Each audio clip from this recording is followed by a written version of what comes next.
It's delightful to be back in Cincinnati in a virtual sense.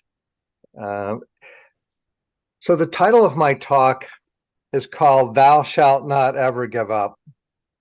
Most of us have something in our life, some kind of spiritual challenge that we consider the hardest one for us to deal with.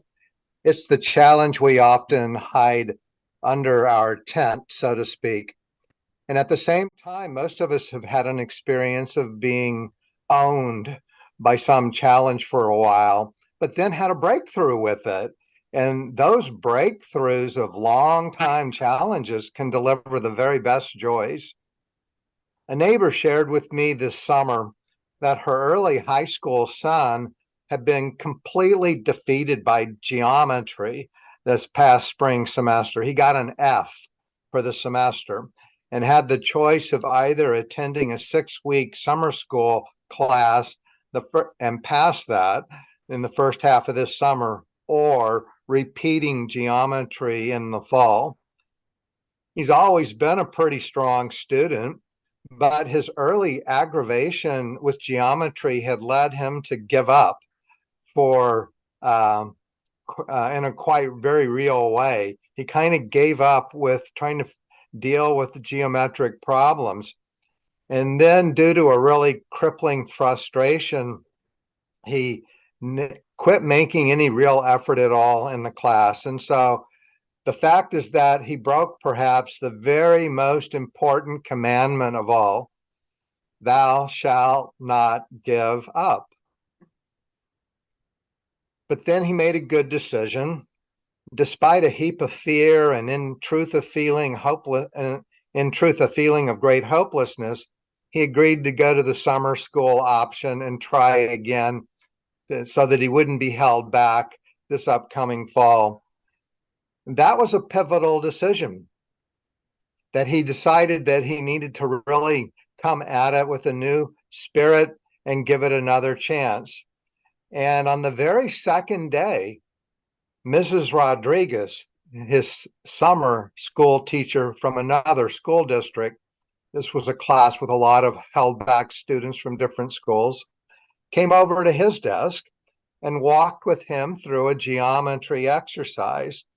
She deftly interacted with him around the exercise, and then suddenly it happened. Some window blind went flying up and uncovered in his mind's eye this burst of sunlight where he suddenly saw the logic of geometry. It illuminated his perception. He got it.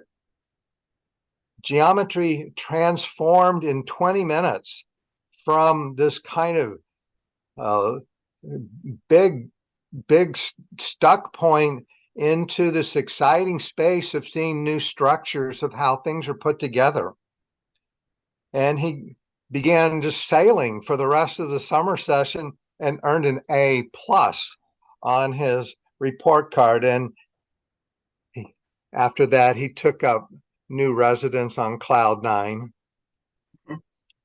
Sticking with a most persistent challenge finally paid off big time.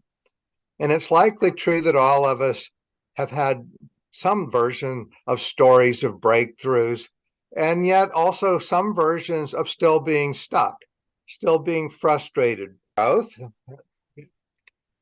The idea of a spiritual regeneration process, have had experiences where we feel kind of overmatched with the challenge that we wanted to come after and perhaps make some progress with, and frustrated. Maybe we've even despaired at times and had a feeling of hopelessness for ever having a breakthrough in that particular area. But God knows all about these deepest matters that bedevil us. And I would like to propose that God is our ever-present summer school teacher who wishes nothing more than to liberate us from feeling discouraged and to help us see a new way forward and to make that A+ in our regeneration course. The spiritual sense of this Old Testament story opens up this very typical spiritual condition. Achan is a soldier that's marching with Joshua's team headed for the Holy Land, just as we should think of ourselves as following our inner spiritual leader to our personal Holy Land. If we remember, Joshua is the one who was able to take the people into the Holy Land. Moses went through all of that formation, all of those wilderness years of learning how to live by the Ten Commandments in the spiritual sense of the word. Moses is that period of learning the rules and what it's going to take for us to actually kind of grow up. And yet he can only see the Holy Land at the end of his life with binoculars. He's not going to be able to go into it. It's Joshua who takes us there. But Joshua has to fight a lot of battles to actually kind of make it down into the Holy Land, right? Joshua fit the Battle of Jericho. There's a lot of spiritual challenges that we continue to need to learn in our regeneration story. So here we get this particular story with Achan. And Achan, we should think of ourselves as a place where we kind of break the rules. Achan is breaking a rule. He's got these commandments. We're supposed to abide by them. They're going to help us. And Achan is breaking the rule of not stealing the loot. As the people move towards the Holy Land, they have to fight their way through some places. They have to defeat some places that do not want them to move forward. But the rule is you don't steal anything from these people. You don't take anything that's not yours. But Achan is stealing. And God knows that Achan is stealing, and that's why he calls forth the little inventorying that we need to do here, people, because in that situation, Jericho was informed by his advanced scouts that the next group that he had to move through, a little settlement called Ai, didn't really need very many soldiers to take them. They weren't very strong and big, but they got routed. And that's how Joshua knew there was a problem. And that's how Yahweh told Joshua, call everybody together. We do have a problem.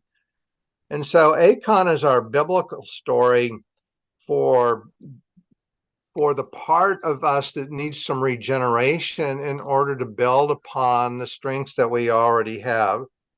Achan is not being fully compliant. That's a problem for us.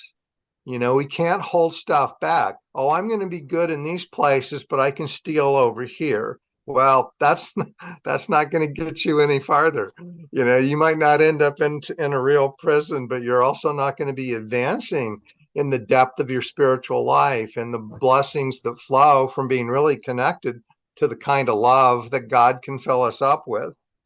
So Achan becomes a spiritual metaphor for what we're really holding back, some possible place where we're giving less than our best. And that's the hidden loot that's down underneath his tent. And it's possibly true we have places where we have a little bit of a hidden loot too. The biblical symbol for what's still keeping us from making a breakthrough in an area where we would really like to have a better sense of connecting with God in these places of our living. And if we're down for some serious truth time, the spiritual fact is there's always some kind of reward we get for hiding loot. There's payoffs for holding back, and we'd like to overcome it in a real way, but we have some hard resistance in whatever our particular most difficult spaces are, because we are getting on a more natural level, a lower level, some kind of reward for that. And so we don't really understand how to solve this spiritual geometry problem. We keep kind of being tripped up by holding on to this lower way of being and acting that is, in fact, what is keeping us from moving forward. Sometimes we get these glimpses of insight and we, have another go at it. but still find ourselves in this doggone old problem. And so there's a way to maybe retrain ourselves and do a reconnoitering of our military position. So what is Acon hiding? Silver. Acon is hiding silver. Silver in the spiritual correspondences means truth. It means the deep truthfulness of how things are supposed to go with love.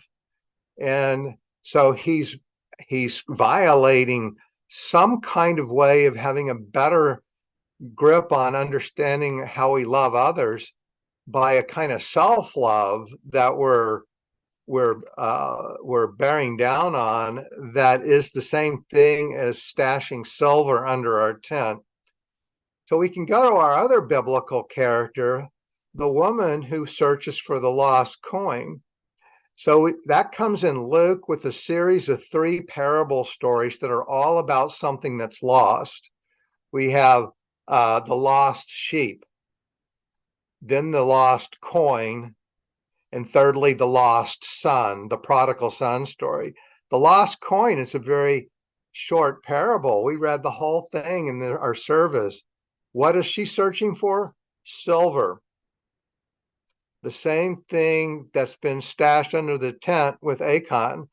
She's missing silver. There's a misplacement in her life. But what does the young woman show us?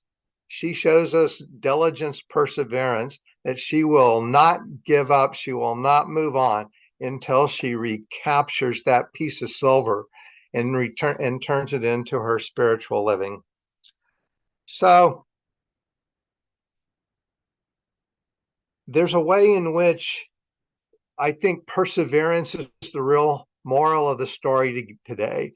And that's why I think that the most important commandment that Moses brings down is the one that's kind of behind all of them. Thou shalt not ever give up.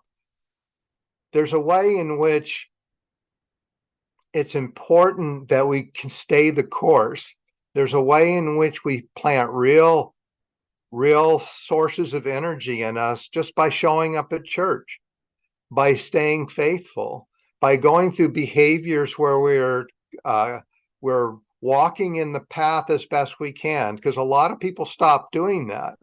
When you stop doing behaviors supporting your spiritual life, then it gets even worse.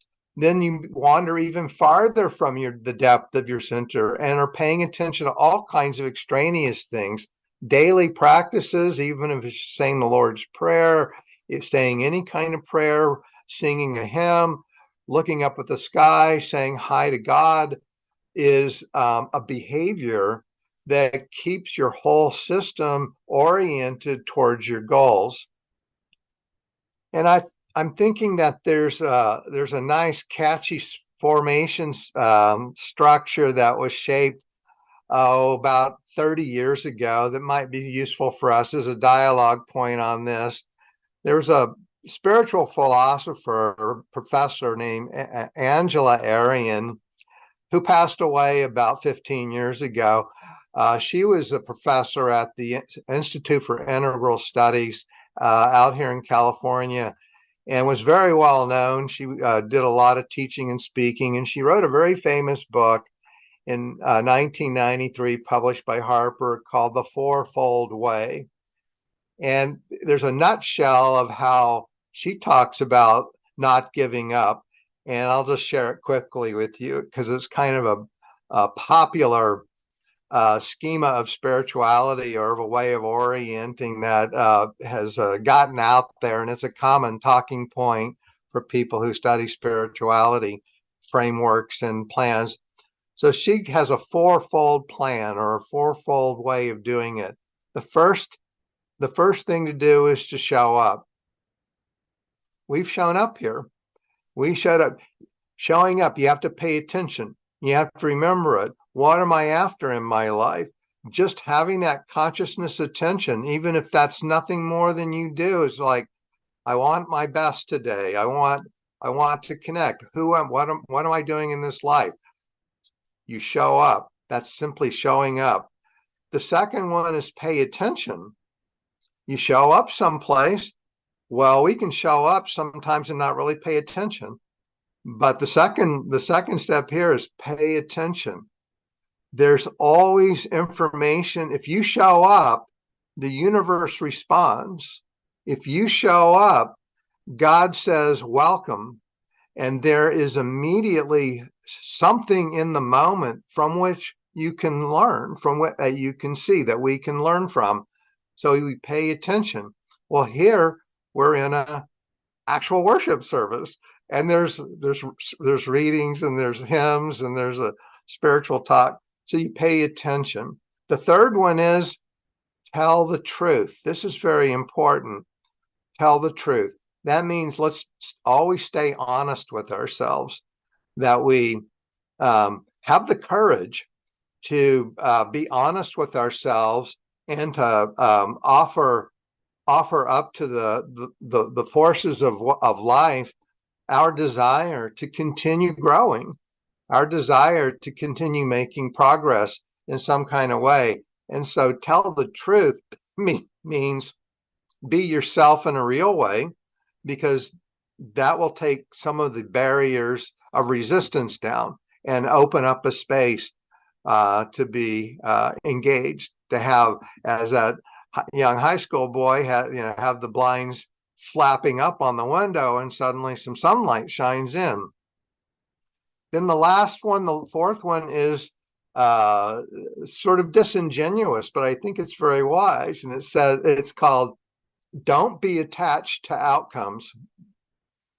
Well, I think the hidden agenda there is that we often have expectations. We're often trying to control something. But if we're paying attention and being honest in a way that we can have some kind of possible new impetus towards that which we desire, that means we're willing to be led. If we're attached to an outcome, then we may be missing the healing energy or the response energy. So it's a very popular little spirituality paradigm that Angela Arian came up with, and it's now kind of repeated in all kinds of ways, including in this sermon by me today. That a spiritual strategy for us to say, I'm still growing. I don't care how long I've been in this journey, because we know our journey is eternal. And I still have things I want to improve on in myself. And therefore, I'm going to continue to keep showing up to that. I'm not going to give up. I'm not going to give up on the things that I really want to keep improving. I'm going to continue to show up. I'm going to pay attention to how I might be given some sort of resource, some sort of companionship, some sort of energy to address that which I care about learning. And I'm going to be honest with myself in a way that allows me to be open and to not be attached to where I think maybe I thought it was going to have to, this geometry problem, I kept going down the same thing every time. I kept doing the same logic and it kept not working. Need to be open to a new way of understanding it and just not be attached to a particular outcome. So we have to really honor those commandments that we got in our childhood, all of those rules we were taught growing up. Don't do this, don't do that, please do this, and please do that. Well, those rules are really important in living, but we continue to grow in our wisdom, hopefully, about the complexity of how the decisions of how we try to live really have significance in how we do our formation journey. So I encourage us to value today our perseverance, the spiritual truth and value of being a persevering soul on the journey. Our commitment to this very simple spiritual practice, or another one like it, will keep us marching towards the Holy Land. Acon is a pretty universal tale about the oh so tempting challenge to actually hold something back. keep holding something back. Oh, we don't want to give that up. But God knows all about this particular challenge and is always, in a way, kind of calling us out, always working with us, always loving us, and sharing stories such as the diligent woman who was never going to give up until she got that silver back, to show those diligent acts where the silver materializes in our growing spiritual wisdom. So let us keep showing up, keep paying attention, keep speaking our truth and hearing the truth as best we can, and keep being attached to the only outcome that's worth fighting for, which is living our best lives with God in the beloved community of heaven. Amen.